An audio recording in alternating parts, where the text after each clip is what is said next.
Hello guys, আসসালামু আলাইকুম। তোমাদের জন্য আজকে আমি একটা রেসিপি নিয়ে আসছি মোলা মাছের। এখন আমি মাছগুলো ভালোভাবে পরিষ্কার করে নিচ্ছি।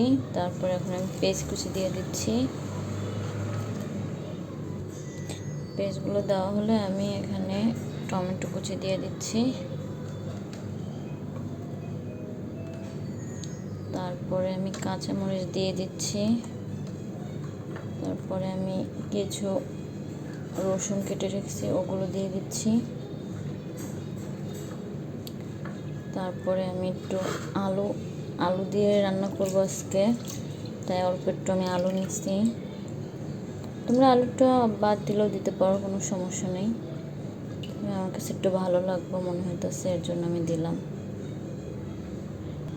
আলুগুলো দেওয়া শেষ। এখন আমি এখানে হলুদ গুঁড়ো দিয়ে দিচ্ছি।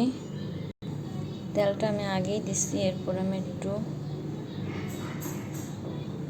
ধনিয়ার গুঁড়া দিয়ে দিচ্ছি। এরপর একটু লবণ, স্বাদ মতো লবণ দিয়ে দিচ্ছি। এরপরে ভালোভাবে মাখাতে হবে।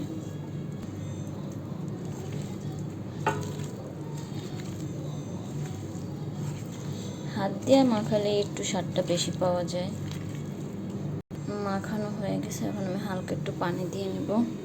দেখো, এখন কালারটা অনেক সুন্দর হয়েছে। এখন আমি গ্যাসটা অন করে দিচ্ছি। এখন হওয়ার জন্য অপেক্ষা করব।